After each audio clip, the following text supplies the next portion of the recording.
I'm going to introduce Dava. Dr. Dava Newman is the Apollo Program Professor of Aeronautics at MIT and Harvard MIT Health Sciences and Technology, and a Harvard MIT Health Sciences and Technology faculty member. Her research includes spacesuits, life support, astronaut performance. Newman served as NASA Deputy Administrator from 2015 through 2017, has received the NASA Distinguished Service Medal, has over 300 publications, and has supervised 90 graduate students and mentored over 200 undergraduates. She earned her PhD in Aerospace Biomedical Engineering, an MS degree from MIT, and her BS degree from Notre Dame. So, you're probably wondering how we could get someone like Dr. Newman at our podunk little school here, right? Well, she has roots in Montana. You probably know her brother is the judge here in Butte, Brad Newman. I've known Dava since we were 12 years old. We grew up together in Helena, Montana. And I know stuff about Dava that she probably doesn't want me to tell. No, go ahead. Exactly. I was a delinquent. I matured since then. She was a ski bum growing up. A very accomplished ski bum. She was a very accomplished basketball player, a lefty. But you probably always still beat me in horse, Yeah. I think. I'm not sure if I got many games of horse on you. She and I played basketball against each other a lot. But, she always sat in front of the school, or class. I don't remember that. Yeah, you did. Maybe I have bad eyes. Maybe I What's our math teacher's name? Mr. Bosdog, but Yeah. Mr. Bosdog for junior high. He was so I'm thinking good. about high school. I don't remember high school. Bert. Bert, Burleson. maybe. Anyway. Burleson. I remember middle school. But, she's very accomplished, so please welcome Dr. Dava Newman. Thank you. Thanks for.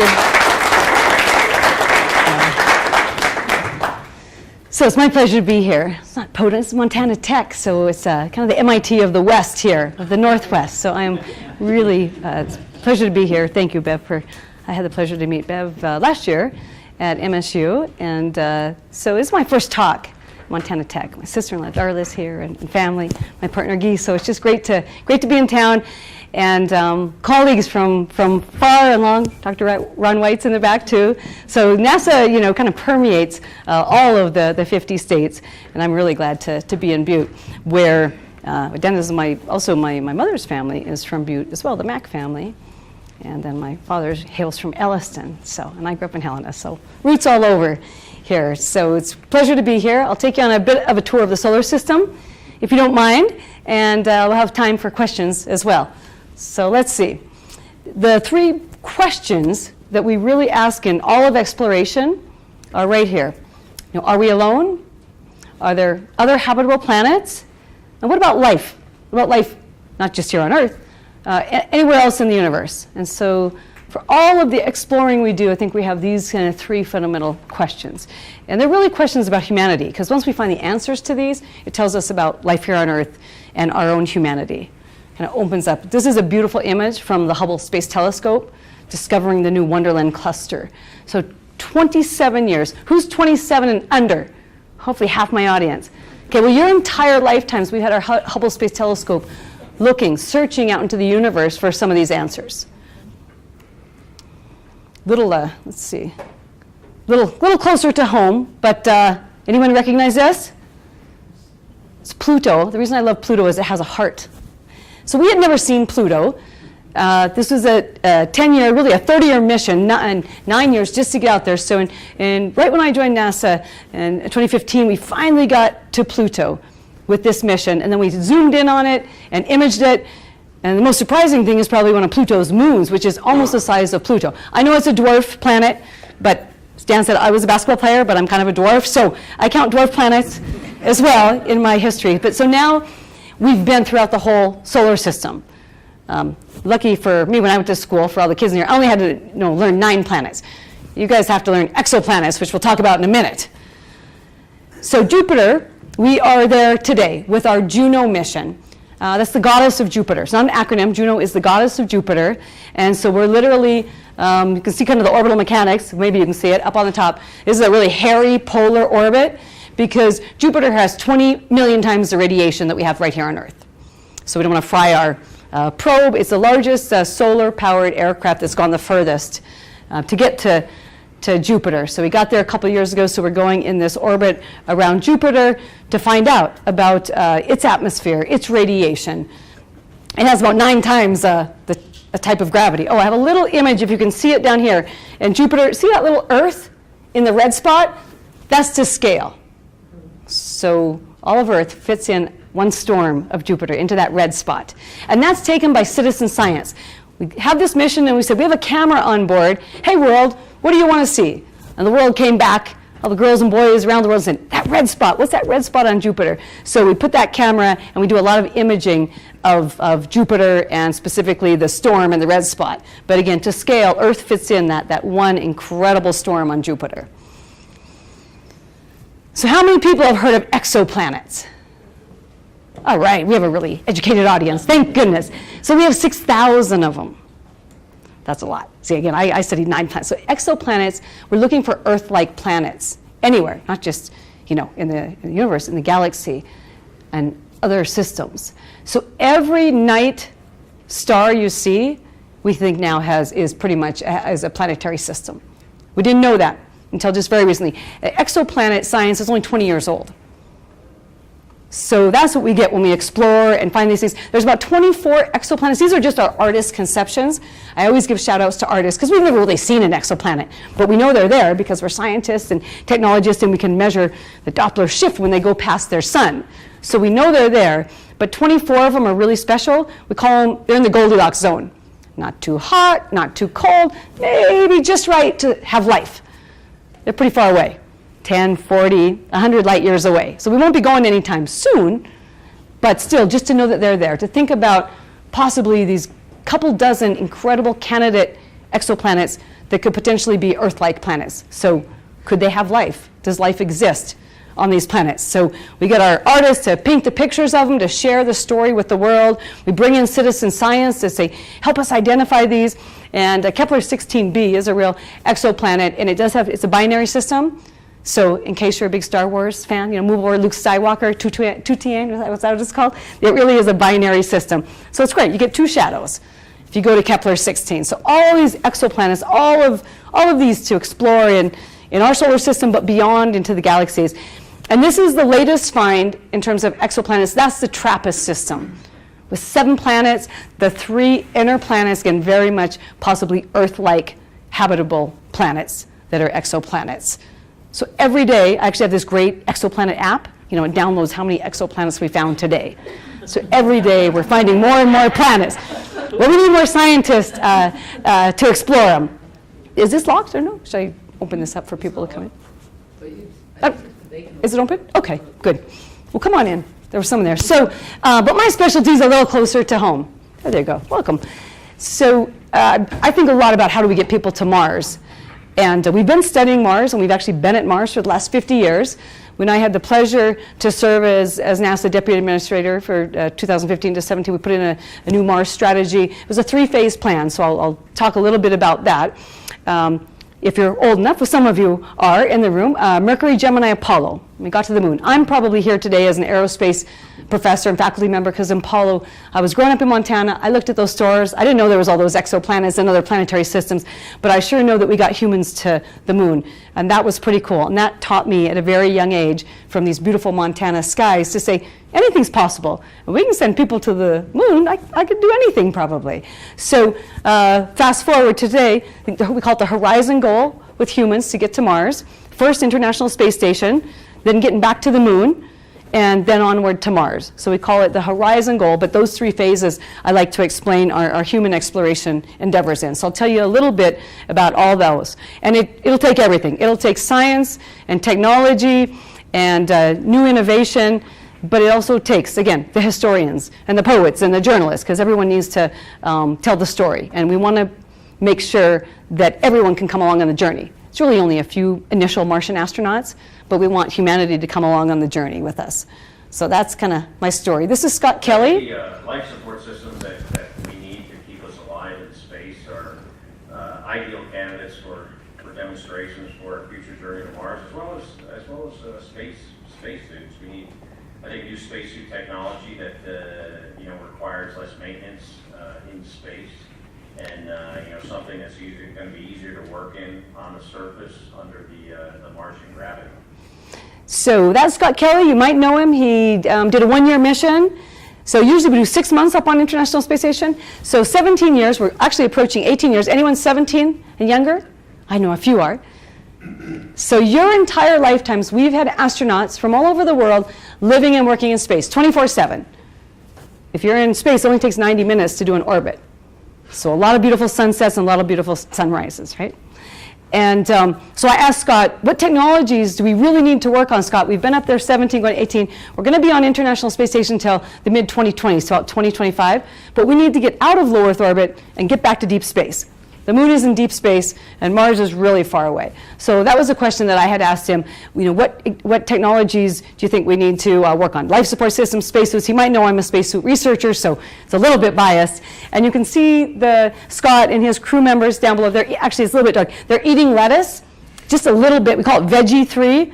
It's a little glove box of lettuce. Anything fresh is really great in space because it's isolated, confined environment that you get any fresh vegetables, you can grow things. It's really important, not just for the nutrition, but for the psychological aspects of living in something and working together with there's 6 people on space station today.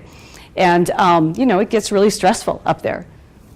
So they love, I have a kind of the flags of the world, because right now there's 5 major partners for space station: NASA, the Canadian Space Agency, the European Space Agency, which is really 22 nations, Russia, and the Japanese Space Agency. So we've had 95 nations, running experiments and working with us. So it really is, I think, a great international model, a model of cooperation in space. We're not in the space race anymore. This is international cooperation, trying to do the best science, trying to invest in the technologies that we can. Again, now it's time to kind of move further out. This is a slide. My specialty is, I am an aerospace engineer, but I study people and astronauts, and so it's kind of the biomedical aspects of bones and muscles and kind of physiology. How do we keep our astronauts healthy and well? So we've been studying that throughout NASA's history, but now, again, getting back to the moon and to Mars, radiation becomes a really big issue. Human factors, psychosocial, and musculoskeletal issues we still investigate as well. And we have a new kind of vision impairment that we're studying nowadays as well. So this is a list of some of the research, kind of what we're studying in terms of keeping our astronauts really healthy and well, especially for these very long duration missions. Now, this is the second phase, back to the moon.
So that's what we call the Space Launch System. Needs a better name.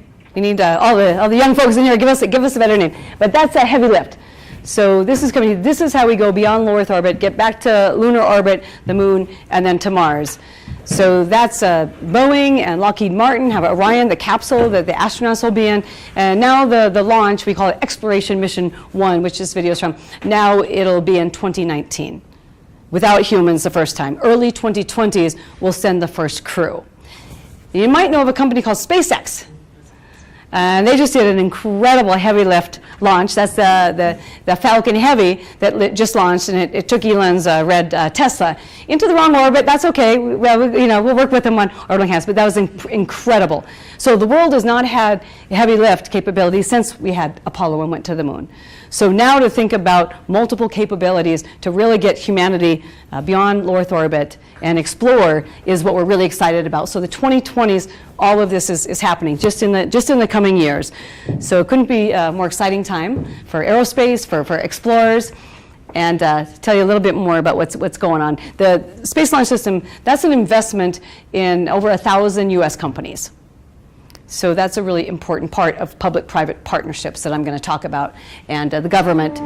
But I mentioned Mars, and we've been to Mars the last 50 years. We're at Mars today with what I call 7 assets, orbiters and landers.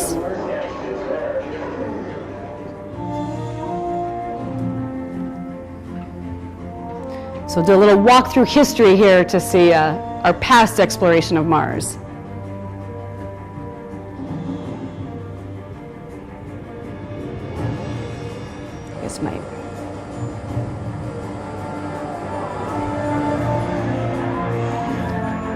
So the craft are really cool, but it's all about the people. Look at the engineers and scientists when we get it right.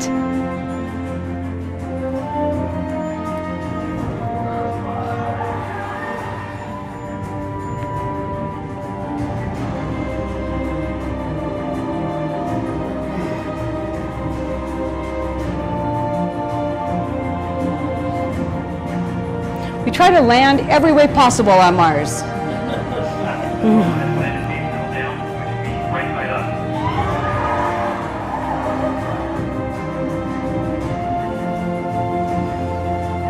This is an orbiter still in orbit at Mars today. We get data back every day. There's a next leg-landed attempt. Retro rocket propulsion. This is really important.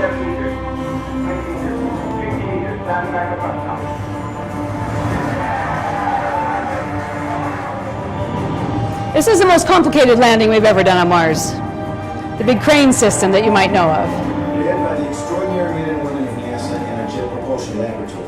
Right now, the wheels of curiosity have begun to... That was my boss at NASA, Charlie Bolden.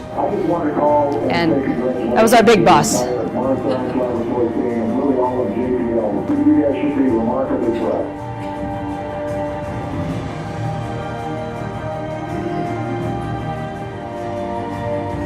MAVEN is still giving us data. I'll show you some data from MAVEN. That's an orbiter at Mars, in Mars atmosphere. That's our next big rover in 2020. But that's kind of what I spend all my time thinking about. So I'll keep doing this until we do get humans to Mars safely and well. That's the vision. Again, but incredible history of 50 years of Mars, learning, failing. So I'd like to show this infographic. The video just showed you the successes. Okay, well, truth in advertising is right here. So since 1960 up till today, we've been getting to Mars. You see by nation, red is the Soviet Union, NASA, US is in blue, and you can see a lot of red X's. Well, try again. That's really what engineering is all about. We don't get it right the first time. First, we just tried to fly by Mars, and then we tried to orbit. Landing is really hard. Mars has a 1% atmosphere or carbon dioxide, has a 3 let's call it 1/3 gravity environment. But look at all those green checks. The last 15 years we've been nailing it. Getting things in orbit, landing, and you know why? Because we say everyone's success is our success. So NASA gives what we call the Deep Space Network, navigation. The Indian Space Agency is the most recent to get MOM. I love the acronym. It's the Mars Observer. So MOM is in space. The Europeans just sent an orbiter, ExoMars, that's there. And then the other 5 assets, the rovers, the landers, and the other orbiters are NASA. So NASA has 5, European and India, and we all share the data. because we want to share the data with the world and give everyone the data and make sure the next one up might surprise you. United Arab Emirates. They're building a small satellite. It's called HOPE. And I sure hope it works, right? That'll give hope to the world. That'll give hope to the Middle East and the Arab world, which is so important. Just tell all kids, hey, this is your future. You know, if we all work together, we can do this. So that's the message that I kind of take from this is we've been at it a long time. We're getting better and better. We're sharing the data. We're sharing the information. And we want everybody to succeed and kind of work together in getting there as best we can. So I'll show you a little bit of scientific data from Mars. Up on the top left, that's actually some of the latest data. We know that Mars has ice, kind of like Butte, kind of like Montana. The North Pole and South Pole of Mars are ice caps. When you look for life, we say follow the water. So we know there's ice, but now we actually have some data of seasonal flow, seasonal change of water. A very high salinity, you can't drink it, but it's really important scientific finding to say more equatorial, is there seasonal flows of water on Mars? And then how did Mars lose its atmosphere? So Mars and Earth are sister planets, 4.5 billion years old each. Worked out pretty well for us here on life, you know, our life support system. Mars, we think it could have been wet, warm, and wonderful billions of years ago. But maybe 3.5 billion years ago, something went terribly wrong on Mars. How did Mars's atmosphere change? If it had life, how did it lose life? And so MAVEN, one of the craft, with other data, gives us this information about Mars's atmosphere. I think this will, yeah. So that's Mars. And it's an animation of real scientific data. The solar wind and the solar radiation is going to Mars, right? On Earth, we have a global magnetic shield that protects us. Global magnetic shield. Mars is not so lucky. If it had a magnetic shield, it lost it. So now we see the solar wind and the solar radiation literally ionizing away Mars's atmosphere. So again, this is some of the early evidence, but now the scientific papers are being written about how the evidence for how Mars lost its atmosphere. Today it's left with 1% carbon dioxide atmosphere. And so if you want to know about how atmospheres change, not just on Earth and climate, you actually go to the planets. Because I can tell you about Venus, I can tell you about Mars, so it's not an N of one just here on Earth. We know how atmospheres are lost, you know, if we take a really big kind of solar system perspective and how things change. And then again, back to our artists, they think in 20 years you'll be vacationing on Mars, and so this is kind of a tourist poster about what your life on Mars might be. So multiple tours available, going around for orbits or how many days stays, perhaps. But again, kind of inspired and keeping along with, again, 50 years of science and technology development, and then the next 10, 20 years I think are even the most exciting because we will become interplanetary. But it's a very harsh, cold environment. So it's also a round trip to come back home and see your family and things like that. I think people are going to want to come home. These are just basically kind of a little pictures of really to get there. What we do in the 2020s is we keep sending our rovers, we keep sending our orbiters to get the scientific data, and we're getting ready with humans. But we can't do it. We don't have the technology today. We have to invest in all these technologies that you see. Entry, descent, and landing. We've done that with the rovers, 1 to 2 metric tons. A human mission is 10, 20 metric tons. We don't actually know how to do that, and it doesn't scale. And then once we do land people safely, we want to ascent, right? So we need an ascent vehicle. And all of successful human exploration, you've learned to live off the land. So we call that in situ resource utilization. Live off the land. We can't bring everything with us.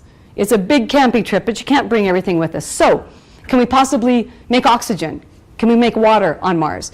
The first experiment to make oxygen is called MOXIE. It goes on that Mars 2020 rover I told you about, and some colleagues. So Mars is carbon dioxide. We can split off those carbon atoms. What are you left with? Oxygen. Now, it's not enough for a human, but it'll be the first demonstration on a different planet to make oxygen. So we're investing in all these technologies to say, okay, can we do this in the next decade so that 2030s we actually are ready for humans to go? And you need fuel. So we have to have those nice fuel depots, you know, in orbit or on the way to Mars, and you want enough fuel to get home. Like I said, we're thinking it's a round trip. So all these are in the investments, propulsion, and the astronaut health and wellness as well. So that's what we'll be doing the next year. Is I want to show you a little bit more about research. And while I was at NASA, I put together an innovation framework to say it is a full-fledged government bureaucracy, but incredible people doing great work. And I wanted to lift that up and say, this is challenging. It's really challenging to get to Mars. Moon is hard enough. Moon's 3 days away. Okay, now who wants to go to Mars? 3.5 years. If I tell you that your muscles and bones, you might lose 1 to 2% bone mineral density per month in space. Now who wants to go on my 2-year round trip mission? And then you get to work on the surface for 600 days. So it's really extreme. So that's what we're kind of preparing for. We know we need innovation. I want to just show you some highlights of some of the innovation from my own lab, but from NASA starting out. So if you use the same technology that you have, but you really change your business model or your organization, I call that disruptive innovation. A lot of examples there. We went all across NASA and got best practices. I'll show you a couple. For the International Space Station I mentioned, NASA's now paying private companies for services. Because guess what? They're doing it really well. They're doing it cheaper. So we're paying SpaceX and Orbital ATK and Sierra Nevada Corporation coming up next to say, can you deliver cargo to space station? And it's working out really well. Next up will be carrying astronauts. And so Boeing and SpaceX have the contracts coming in a couple of years to actually launch the astronauts to space station. Again, in low Earth orbit, really placing a bet and say, can we commercialize low Earth orbit? Can you commercialize that? Can you have the private folks working there? Does the business case close? Well, for humans, usually not. But for small sats and communications and things like that, services from the data, absolutely. So that's what we're betting on. Government agency investing, making these economic bets, but to say, hey, can we commercialize some of space, low Earth orbit in particular? Again, it's international.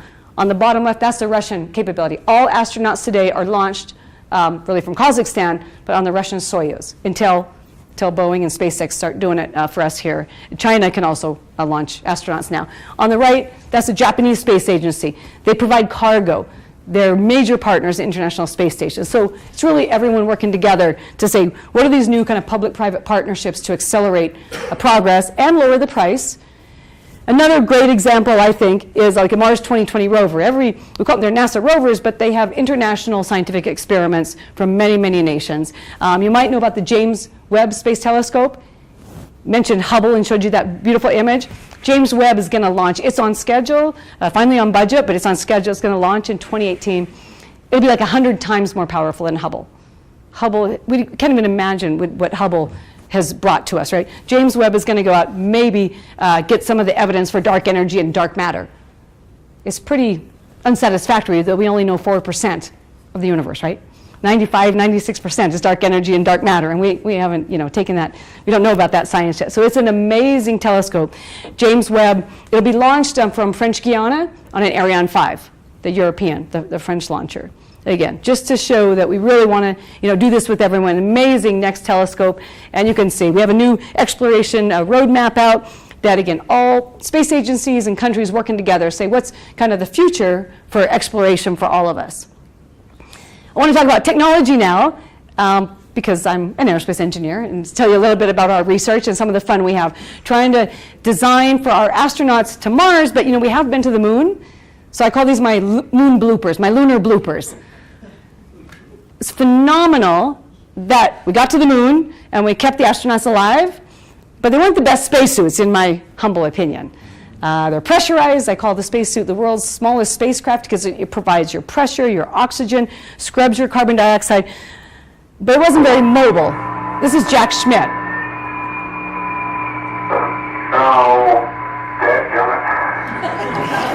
I can show that because he didn't swear. Having a few problems. So it's kind of hard to do science on the moon. We got there, we kept the astronauts alive, but science wasn't a main driver. They were in a pressurized spacesuit, which is what we still use today, gas pressurized spacesuit.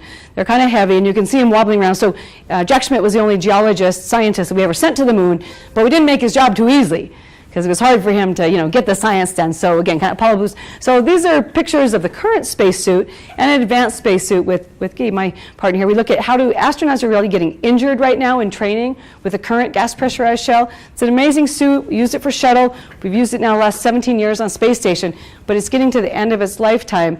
The astronauts don't get hurt when they're in orbit in space, but they train about 12 hours of practice for each hour in orbit.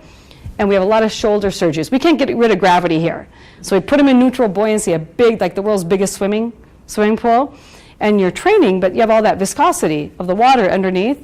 And sometimes we tip down and we're training them to do Hubble Space Telescope repair or training for spacewalks on space station.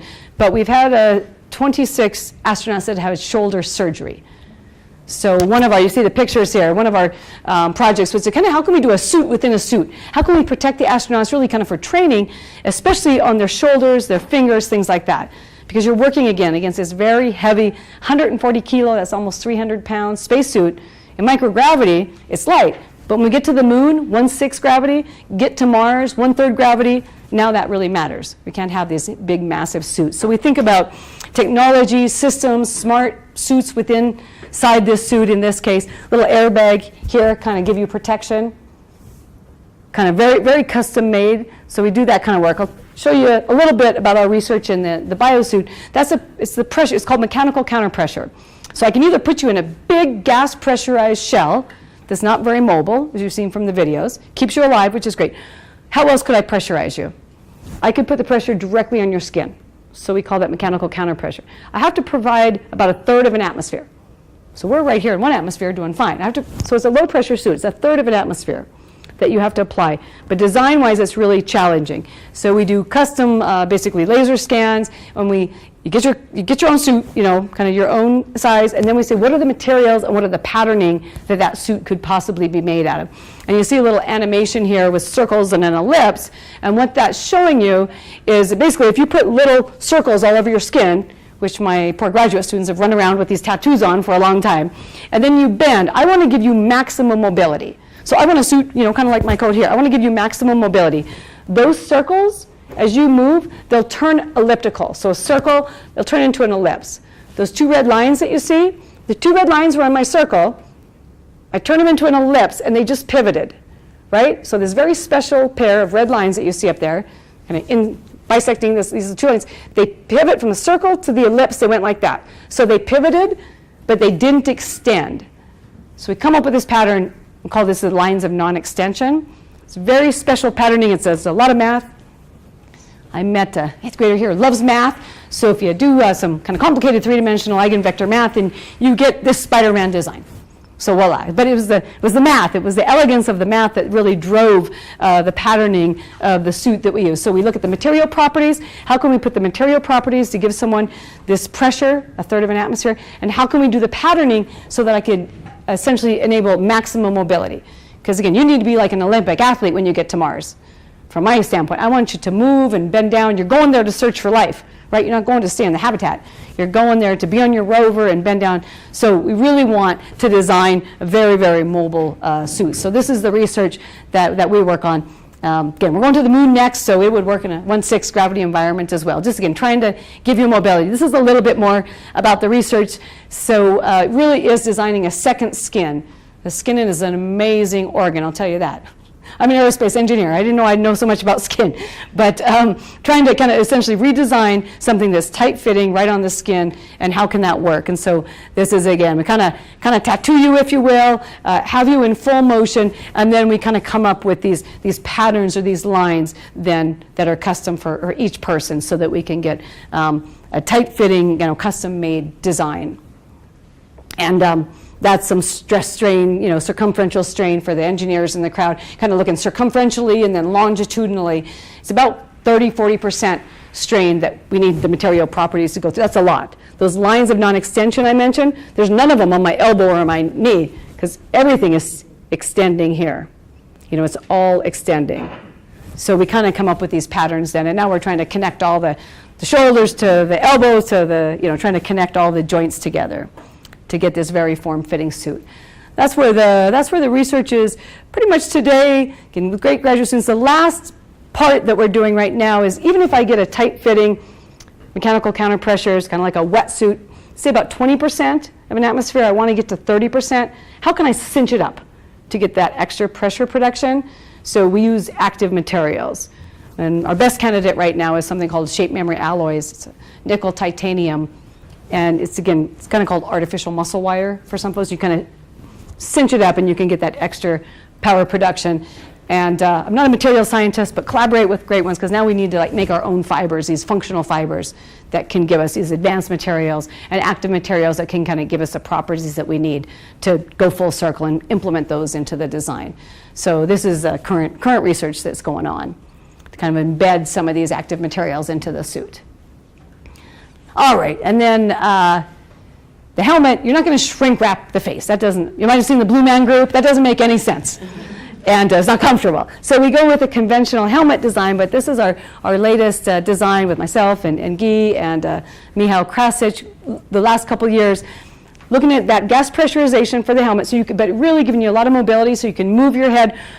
Right now in the suit is kind of a fishbowl. So if I'm in the current suit right now and I have a fishbowl on, I can't see behind me. And to see behind me, I have to kind of move in that very immobile suit and turn around like this. Well, we want to really have someone in a suit where I could just bend my head and look behind me or to my side, work with my partner out on the spacewalks. So we have that in, and then our latest part is actually to put augmented reality into the goggles. This is a Microsoft HoloLens, and when we get people to Mars, hopefully 10 years, this will be really small. Right now, it's actually this big, but I'll show you what we can do with augmented reality now. It's completely changed the science and how we do science on Mars, because now we team up. We put investigators into augmented reality, and we all team up and share our data and share how we should actually move the rover. So I have a little video of how we're using augmented reality now for exploration. So this is a colleague at Jet Propulsion Lab, puts on his HoloLens. That's real Mars imagery. Hey, Rob. Come here and look at these rocks from this perspective. I think we should place an ADXS here. Oh, okay. Nice. So for all the, I was just looking at the images. kind of all the geologists in, looking at rocks, what's the best one you can image for our Curiosity rover? Look at the cell crop. You really don't get a feeling for the shape of it when you're just looking at your computer. How about a mass cam right about there? Agreed. We could really use the higher resolution there. Okay, I think we're ready for the meeting. Let's see what Jane and Samir think of this. Hey, Rob. Hey, guys. Let's review our ADXS target.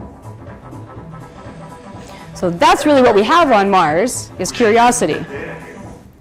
So we have Curiosity on Mars, but this is how scientists around the world now that are the investigators putting on augmented reality, doing their science, and it's really transformative. Usually you look at your laptop and it's 2 dimensions and they're great images of Mars, but when you put these on and look through them, it's really transformative. You actually can feel like you're there, and the great thing is about working together. Now it's really changing, again, how we do science. You say, you get the geologist that's an expert, get the engineer, you put people together and say, what should we do tomorrow? Where should we send the rover to get the highest value added science? So this is being used with about 40 scientists around the world today. Every morning they wake up and their telecons are putting on this HoloLens and talking to one another so that they can get the best data that they can. So it's pretty interesting. So we're really excited about this technology, again, humans with our machines and kind of sharing this information. Okay, so we talked about maybe we change the business model and work with the private sector. We talked about some spacesuit technologies. Those are still the easy parts of innovation, in my opinion. If you want to do something really hard, you have to transform both the organization and the business model, and we need the revolutionary new technology. So I call that transformative technology. Do both at the same time. And I have a couple candidate missions that we need to do that for, to show you. And something called ocean worlds. We want to search for life in the universe. We start right here on Earth. Our oceans, I could probably have more information from Mars and Mars' surface than I do from underneath all of our oceans, because they're so enormous, right? And so this is to scale. I like this chart a lot, because this is to scale. And so we call these ocean worlds, again, starting with Earth. You might have heard of Enceladus. It's a famous moon. It's small like that, but wow, what a place, because it's spewing out hydrogen, kind of like going to Yellowstone, right? Coming out of the crust. So this is an ocean world. It's a moon that we know has hydrogen, sulfur. So it has the building blocks potentially for life.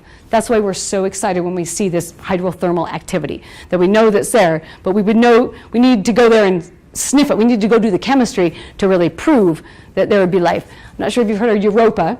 Europa is a moon of Jupiter. It's another really great ocean world. We know that Europa has a crust, it has ice. We have to drill down kilometers to get through the ice. And then in that ocean, could there be life? Could there be bacteria? Could there be anything living? And you can take a look. Most of these are moons. Titan, Triton, Ganymede, Callisto. These are all the best places close by, in our solar system, meaning close, that we could go, that we call ocean worlds, that we could go, hopefully we'll be going to, most of them, we have a Europa, we call it a Clipper mission, go through the atmosphere, followed by a lander, the map you see from Europa, that's a heat map, because we are getting images of Europa today, but we don't know where to land. If you're looking for life, maybe in a heat map would help you out. What's happening underneath that ice? Where is it warmer? Maybe that's the place to go land. So we're taking data from these ocean worlds today, and hopefully we'll continue with science missions to all of them to really be able to show and prove, get the scientific evidence for life elsewhere in the universe. Now, I don't think it'll be intelligent yet, right? We're looking for bacteria or fossils on Mars. We're probably looking for 3.5 billion year old life, more like fossils. Here we might see, again, we see the building blocks for life. So is there a chance? We go to Antarctica and we drill underneath the ice in Antarctica, and it was a big surprise when we, exobiology, when we really found some bacteria and life forms in the remote places here on Earth, again, in Earth's oceans. When the life forms of sulfur, the vents, the sulfur vents, that was a huge scientific discovery, off here of the West Coast in the Pacific. We said, wait a minute, this isn't photosynthesis. These are really living, bacteria living off of sulfur. So these kind of new life forms, you will, that we don't know about. Okay, so I want to end my comments and get ready for questions, but I do want to spend my last little section here talking about Earth. This is, again, my kind of life project, we call it, Saving the Earth, call to all arms. I think I really have 10, hopefully 20 years to get people to Mars, but I think we only have 10 years to do something significant to change our behavior, meaning the human population's behavior, and save the Earth. So we call it Spaceship Earth. After Buckminster Fuller said it best, to make the world work for 100% of humanity in the shortest possible time without any ecological offense and disadvantage of anyone. So from the space perspective, we have 20 Earth-observing satellites that are focused on Earth. Sea temperature, sea level rise, storms, natural disasters, we're looking at all the time. And lots and lots of data. This is data on soil, data on, again, seas, temperature. These are mega simulations from those satellite data with atmospheric data, with sensors on the ground or in the ocean as well. Putting all that together to show people, to have this discussion about how we can do better. So I want to show you Earth's current vital signs. We've increased average global temperature by 1 degree Celsius, that's 2 degrees Fahrenheit. We've just hit over 410 for the first time ever recorded parts per million in carbon dioxide, and our glaciers, I don't have to tell anyone in Montana that the glaciers are melting. What are there, 20 glaciers left in Glacier National Park? When turn of the last century we had 135. So these are the vital signs. Show you a bit of the data in detail on those three things. So this is our history of global climate change since 1880. The dates are going up there. You can raise your hand when you're born for audience participation. Blue is 1 or 2 degrees Celsius below average. Yellow and red are 1 to 2 degrees Celsius. That's 2 to 4 degrees Fahrenheit above. Thanks for playing. So there we go. The 70s, into the 80s, into the 90s. Thank you. So it's hot. 2017 is the second year recorded. 2016 was the hottest year ever recorded. It was an El Nino year. So 2017 was only second, is the hottest that wasn't an El Nino year. So this is the data. These are the measurements about how the Earth is changing, how our vital signs are, how we're heating up. Again, over a 30-year mean. These are mean, average, 1 to 2 degrees Celsius. Over a 30-year mean. The global carbon dioxide, this is a greenhouse gas. This is trapped greenhouse gas. Could be from fire, could be human-made, from what we're doing. So let's see what we're doing, and then what can we do about is really the discussion. So I like this because it's a three-dimensional simulation. As I said, we don't want to see any yellow and orange. That's over 400 parts per million.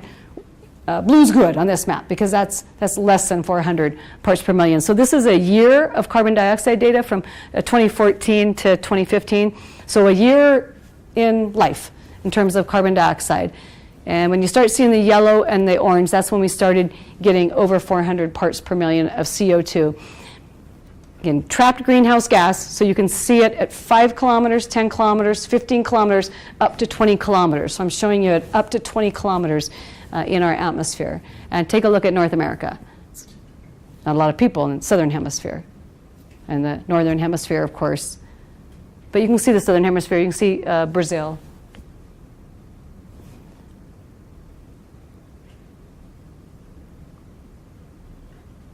Then it goes through here till, so again, that's a year of carbon dioxide. That is trapped greenhouse gas. Our oceans are heating up. Our atmosphere is heating up. The oceans are saturated. The oceans take out the majority of the carbon in the system. So all of Earth's systems are connected. Our oceans to our land to our atmosphere, they're all connected. And with this much CO2, then the oceans are actually saturated and really can't take out much more of this. So, but I'm optimistic. I don't want to bum you out. Don't get depressed. I do have one more simulation to show you. I'm very hopeful because we're incredible. So we can be creative, we can invent solutions to this, but we do, it's a call to change. It's definitely a call to change in terms of when we can see Earth's vital signs just like this. This is, again, just the scientific data. It's not political at all. This is just the data. This is our simulations. You know, we fly satellites, we fly aircraft, and we put these together just so we can share the data. That's Greenland.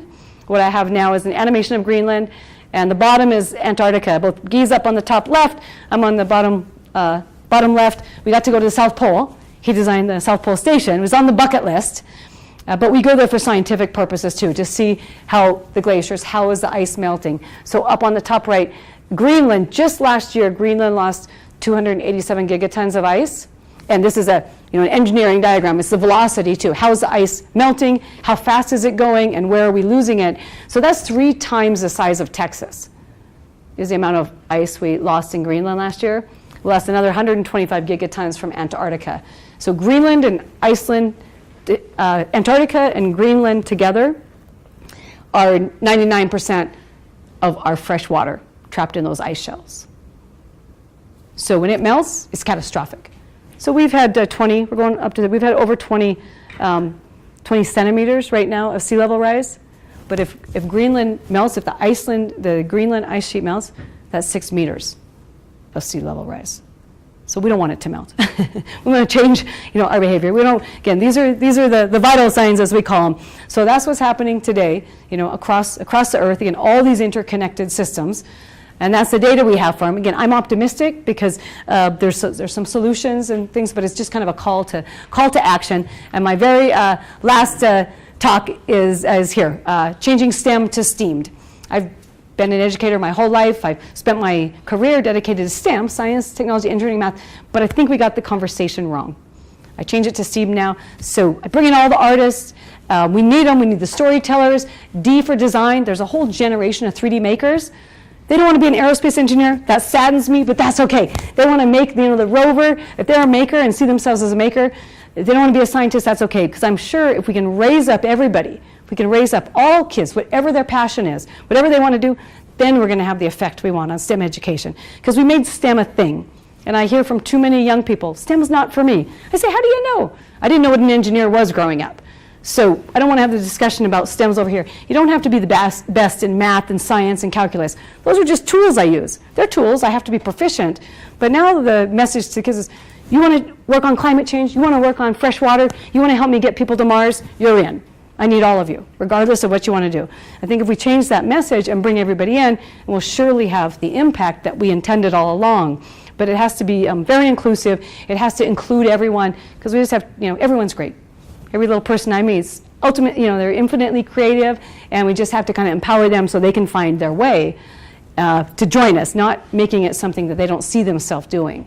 So that's my new message, turning STEM into STEAM with art, science, design, engineering, and looking at it holistically, just making sure that people can see themselves and feel like they're included. And in that realm, I have to end with my kind of heroine here. I think, first the artist is just another shout out to the artists. Artists are always ahead of us as engineers and technologists. They paint the pictures. They show us what exoplanets are like or how we get to Mars. Andy Warhol, they were on the moon before we were. So the artists, kind of always leading the way and visioning us, helping us, understand what humanity is capable of. And then in terms of diversity, and everyone has to be around the table. Hopefully you've seen Hidden Figures, read the book. It's a great book. Yeah, so here's my... Don't you know that wherever that alone makes us greater?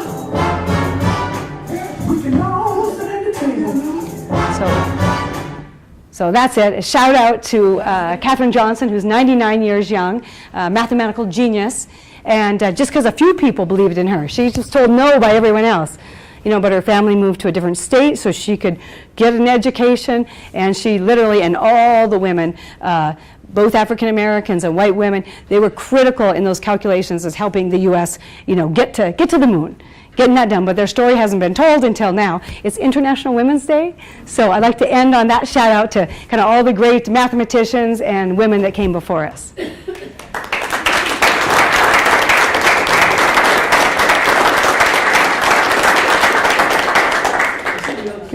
Yep, absolutely. Your early slides had a column that was labeled twins, when you were studying the effects of spending a lot of time in space versus spending a lot of time on Earth. Have there been any twins who have been on the space station? That's it. So Scott Kelly and his identical twin brother Mark, who is also an astronaut, but just flown missions. So it gave us then the idea when Scott did the one-year mission with his colleague Mikhail Kornienko, a Russian. It was the two of them to do all the same experiments for a year-long mission. But Mark was on the ground. So it was fantastic. It really pushed NASA into omics, genetics and omics. So we actually now, it's the first time that that's been done to study someone, on the ground and his identical twin brother. The papers are just being written. I can tell you the microbiome inside, and that changes drastically when you go to space, different nutrition. Okay, we look at muscle and bone and things like that. So it's the first time that we've had the capability to really get into the omics and look at the genetics of space travel. But it's fantastic. But we hope many more long-term missions. We can't, in space, you can't really run a controlled experiment for kind of all the scientists, because everyone exercises. We don't want to lose muscle and bone, even though I said 1 to 2% bone mineral density loss. You lose about 40% muscle strength, 30% atrophy. You exercise 1 to 2 hours a day. We can't have astronauts not exercising. The data we know would be much worse, but we can't run that controlled experiment. It wouldn't be ethical. So we have everyone exercising, and some people lose more or less. But it's kind of an interesting scientific, agenda that we have too, just to try to keep the astronauts healthy and well. And we still see this deconditioning, and we're getting into the omics now, which is great with the twins. We've now it's commonplace that astronauts are sequencing DNA, but it's just only been a year and a half with Kate Rubin, my favorite microbiologist to fly. She said, why do we have to wait for Scott, to get back down on the ground to do the DNA sequencing? I can do this in space. Really? Yeah, she's a great microbiologist. So she proved, not her own, but she proved we could sequence DNA on station, and now every crew member after her has, you can do it? Great. They're military pilots. Maybe, they can, they get training. And so she sequenced 2 billion base pairs during her mission. Yeah, I have a question. With your model about transformative versus disruptive, in the transformative piece, how would you apply that, the new technology and the new paradigm, I guess you'd say, to solving the Spaceship Earth? Spaceship Earth, yeah. That's a great question. Where's the public-private partnership and the technology there? Yeah, so we are, working on that. So we kind of, in terms of some of the work we're doing now to get volunteer organization, there'll be a nonprofit at university level. Again, getting this data, those simulations I show, we call it curating it, taking all that data, curating it into those images that just, visual communication, letting everyone see that. At the policy level is how do we help our leaders and policy folks to change. At the business level, it makes sense. Actually, businesses get this now. If you're on the coast and you're in real estate or whatever you're in, you understand sea level rise.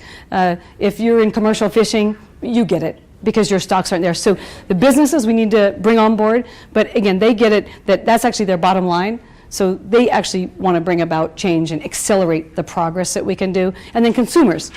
We're all consumers, so we all have choices to make too.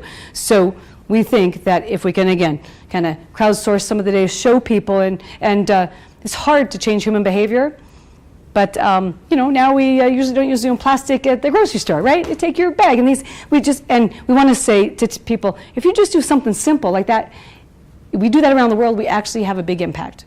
The ozone hole is probably a great example. We had the scientific data from the ozone hole, some regulation was passed, but we did change and we made pretty vast improvements. So that's, hopefully that helps you. We do have to transform the business models and kind of the information, but we really are looking at then how do we help nudge, it's called nudging, that people tell us, nudging behavior. Just give people choices, help them act, and we're assuming this is the good actors. I mean, there's a lot of minds I'm not going to change, and I don't have time to deal with some of those, but I call on all the folks who are university students in here and the folks who are elementary, because you know what? They're really smart and they get it. These guys all get it. The young people get this and they're making choices, and it's just a matter of how do we help them have a great healthy life and make the choices. But I think we need the information that goes back to the education, and then how do we tell people that your actions really matter? Because when you're one person, a lot of times you feel overwhelmed, but if I show you that scaled across 1 billion people, that's pretty major. So that's kind of what we're working on this project of how can we transform both technology, but also it's much more about policies and people. How do we make different decisions? Want to join us? Yes. It's called Earth. One thing I didn't mention in that, actually the effort now that we have students working with us on it, is called Earth Speaks. That's really important, we think, is to give Earth a voice. I actually do wake up every morning, hey Alexa, how you doing? What's the temperature? I want to wake up every morning and say, hey Earth, how you doing? She'd say, David, not so well. I have a fever. Now here's what you can do about it. Okay, I can commute to work. I can do something else. I can do this and that.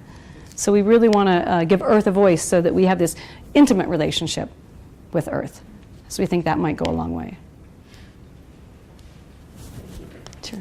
Something that I noticed, so you talked about bone and muscle mass loss as someone's traveling, microgravity, whatnot. How does your suit compensate for that when they get to Mars and they're 20 pounds lighter than when they left?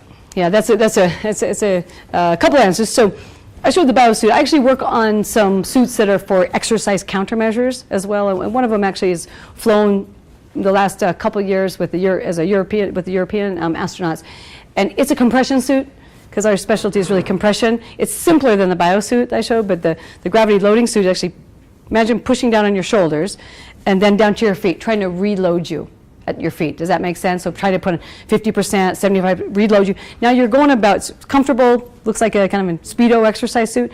You're going about your exercise, but if I can also kind of put this compression on you, right, so far it works with relieving back pain. You get taller in space. It's great for me as being a midget basketball player, but you grow a couple centimeters, but that actually causes most astronauts a lot of back pain. So we're trying to recompress the spinal column, and then muscles and bones. If you can exercise, which we already do, but if we can do an exercise suit, so that's right, the technology we're working on right now to help with, we call that countermeasures, counter the muscle and bone loss. It's probably going to be a combination of exercise for sure, maybe some technology, some suits, probably pharmaceuticals. There's actually some pretty promising pharmaceuticals as well. They're kind of close to, for osteoporosis that we worry about when we're 50 to 60 and 60 to 70 years old. You might lose 1% bone mineral density in a decade. Well, our astronauts lose that in 1 month. See, so it's a laboratory where you can study this because it's such an accelerated response. So that's what we're doing now for microgravity out to Mars.